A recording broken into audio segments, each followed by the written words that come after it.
17-year-old Ernest Hart last night at a party, and what they say was a dispute over a piece of chicken. My brother died on my lap, and I couldn't do nothing about it. The family tells the story this way. Last night there was a cookout in the Hillside Road neighborhood. About 10 to 20 people were there. Then came an argument. An argument over that piece of chicken. They say a man about 24 years old, a man.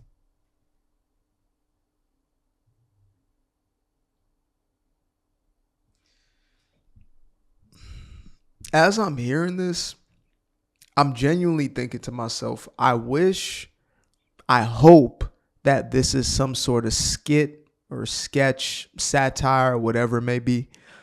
I'm just gonna let this play out. There's about 30 or so seconds left. Oh Lord. And that the Hart family knew, pulls out a knife and stabs Ernest Hart in the neck. As man, all of us turned around, all we seen was blood. Nah, this is real. I can see it in this dude's eyes. This is real. Okay. Just dripping from my little brother, and he fell to the ground. But this whole argument started over a piece of chicken. Ernest Hart was one of 8 children. Ernest Sr. is his dad. He says he knows the suspect. You know the guy? Yes, I know him. He used to come in my house all the time. Why would he kill your son? I had no idea.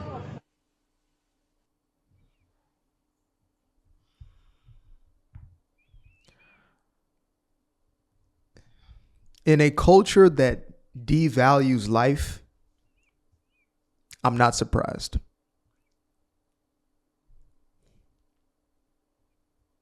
It's heartbreaking, heart-wrenching, infuriating, confusing, but unfortunately, because I understand the depth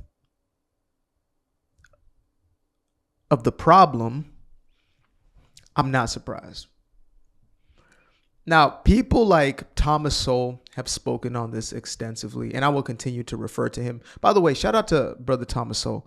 He is 95 years old, and his birthday was, I believe, 2 days ago from the filming of this video. So happy birthday to Thomas Sowell. I would love to have an opportunity to sit down and speak with them, but, you know, I can guarantee that for sure we will always have his work with us. Now, what he speaks on is how this culture that was a subculture not too long ago and has unfortunately become the mainstream culture within the quote unquote black community. There is a devaluation of human life. Think about this.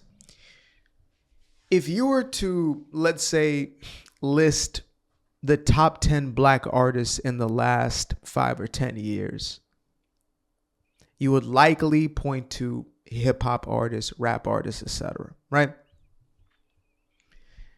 And out of all of those artists, how many of them have made a career by the devaluation of life? Or more specifically put, how many of them make music about taking each other's lives? You can point to the charts. You can probably look at it right now. And in some of the top songs, you're going to find the exact same messaging. Now, one thing I'm not going to do is to excuse this behavior by saying, well, this is just a byproduct of, you know, the white man or the little hat man who is behind these labels and is promoting and pushing this music. Because God honest truth, if you do not have a ready audience for a message, if you're not in a place where they have an appetite for it already, then it's not going to sell.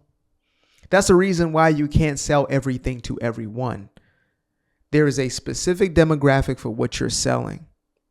And so when we see real life situations like this, which is it's the definition of senseless. It's almost satirical and comedic in a effed up way, how senseless it is. Here's a young man whose life was taken over an argument for a piece of chicken. Chicken? As if the stereotypes weren't enough already.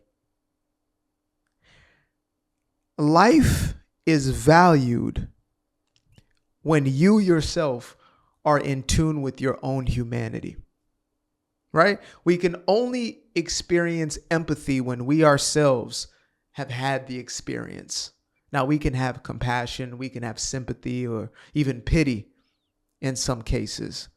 But there's something intrinsic that allows another human being to look at you, or you to look at another human being and to say, as angry, as frustrated, as whatever I may feel, I don't have the right to that person's life.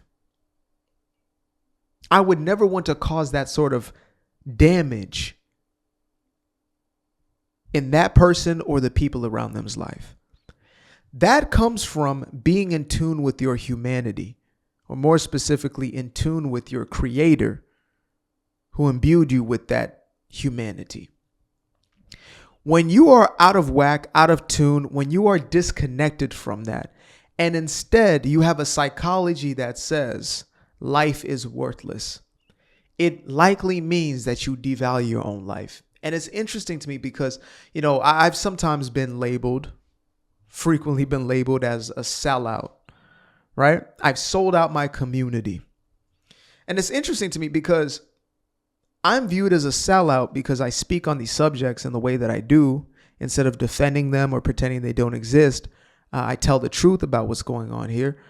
I'm called a sellout, but the person who sings and raps to you about taking his so-called neighbor, his so-called brother's life, right? Because out of convenience, it's like, oh, that's my brother, we got to stick together. But then that's the very same person whose life is in danger around you. And I am almost certain that this young black boy's life was taken by another young black boy. I am almost certain of it. That's why you didn't hear about it from BLM, etc., because right, it doesn't fit that narrative. It's not going to work for the race baiting and the race hustling. It's just the story's not going to sell in the same way. The money ain't there to be had when it is a black boy and another black boy, which is most of these situations. And no, it's not because of proximity. It's because of what is acceptable. There is already an ingrained devaluation of life, and it is promoted and it is normalized. And you're made to be a man. It's like, as a young black boy in America, what is sold to you as being a man, I mean, as most boys being raised up, is number one, is laying up with as many women as humanly possible. Sleeping with as many women as humanly possible. That is seen as manhood. Specifically in the ghetto culture, wherever it may find itself, whether it was 1980s Britain or, the 2000s America, it is the ease at which you can take somebody else's life for nothing. It's crazy to think that that can be a culture, but it is culture.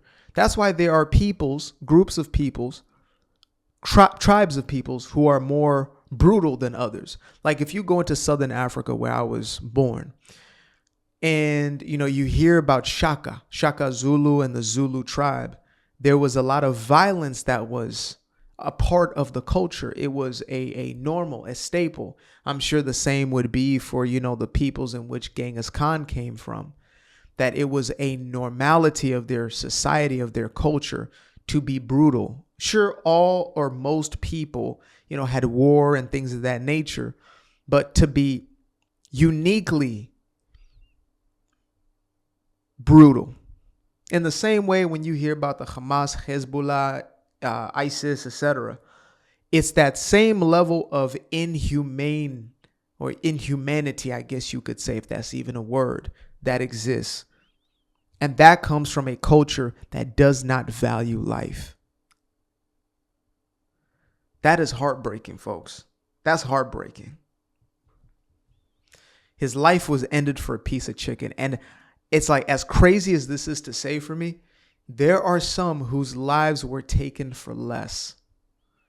You looked at me a certain way. You didn't look at me a certain way.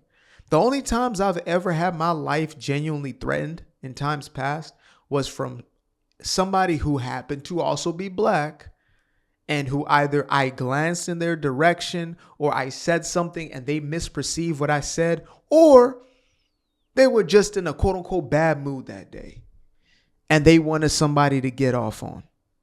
No Diddy. And you think to yourself, what would lead to that? It's an accepted culture. And I would talk about this to nauseum till the day I am no longer required to do so by my creator. But that right there, what y'all just heard and saw, or at least heard, is something that can be corrected and adjusted. Now, there's in part, getting rid of the sociopaths in your society, which is the purpose of prisons and things of that nature, right? We've always had some form of that, even execution for some of that. That has existed throughout time. Get rid of the worst of your society. I believe it is in El Salvador. Their president, Bukele, he has literally wiped that place clean of its crime. It's gone down 90 some odd percent. 90 something percent of the crime is down in a place that was crime ridden, that was run by these cartels, etc. All because, and he says it this way, all because 1.5 or 1.2% of the population. So 90, let's say 95% of crime is down because we got rid of 1.5% of the population.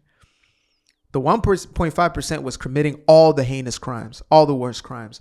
And it tends to be that way. Even in some of these crime riddled areas, it is a smaller group that is committing most of it. But when you have a community that enables it, that okays it, you have some of these blue policies or these democratic left leaning so-called progressive policies that are soft on crime, and you make it okay, you enable more and more of that behavior. And as you enable it, there is more of that behavior taking place. Most humans go off of incentives, right? If you have an incentive for somebody to work, they will likely work. If you have an incentive for, people to not work and get paid more, there's a likelihood that they will not work and get paid more. Now, some people have enough dignity, enough pride, not the toxic sort of pride, about themselves to where they're not going to leech off the system or, live a life off of handouts, but the incentives are going to be powerful. Business owners, why do we create a business in one place and not the other? Why do we create a business at all? Because there's an incentive of doing so. That's why socialism, communism, eat the rich, it doesn't work. If people don't have an incentive of building wealth, then they're likely not going to build a business. They're just likely not going to do it. It's going to cost just to have that business be run, let alone actually profiting from it. So you might have, we do it for the love and the passion. Yeah, of course. But you also need that business to be functional. So when you decentivize this sort of behavior I'm talking about put the jail on top of them. That's why I've been on this Carmelo Anthony situation, is because if you don't make an example of that now young man, he's not a boy anymore. He's a man now. I think he's 18 now. I believe he's 18. You can correct me on that one. But he was 17 when he took Austin Metcalf's life. If he does not have the whole book thrown at him after the evidence is presented and the case is thoroughly, gone through, if he does not get put underneath that jail, but instead he is given a soft kind of penalty, lackluster consequence, then you can expect this to continue, because Austin Metcalf's life was taken for less than a piece of chicken. It was for nothing. So yeah, these are hard conversations to have, hard conversations to sometimes listen to, hard things to hear.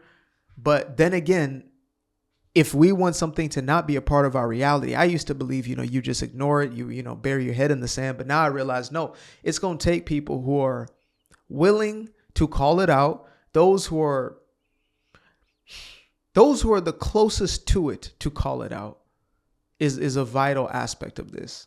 And I'm well aware of that, right? I almost have like a quote unquote black privilege as far as being able to talk about these things without completely being shut out. even though technically shut out by many, and I'm labeled as this sort of sellout or whatever it is, but I still understand that there's a level of responsibility for me to speak out on these things, and I'll do exactly that. So, I appreciate y'all for continuing to tune in. I appreciate the good people out there, good hearts, genuine hearts who have the best intention. We're not perfect, and we all have our own whatever it is. It's not to say like, oh, one of us wouldn't pop off and do something, but there are people out there, more people than not, I believe, who are good intending. And so I'm thankful for you. And I'm thankful for everybody out there who continues to show love and show support. So I will catch y'all on the next one. Peace. Appreciate you guys for tuning in. Now, if you'd like to stay around, make sure to click that little subscribe button down there, or you can show some love by going to the description below and clicking on the button titled Buy Me a Coffee. Leave a little something there, or click on the Cash App. Leave a little something here. Till the next time, peace. I fell in love with the sunshine. I fell in love with the light. I fell in love with the full moon. I fell in love with the night. I can see the light again. I can see the light. You can see the life in him illuminate the night. I know the time is taking. A 365, that's a full rotation. I see you looking up, you know them constellations. Constantly gazing like house of praises, you get to praising.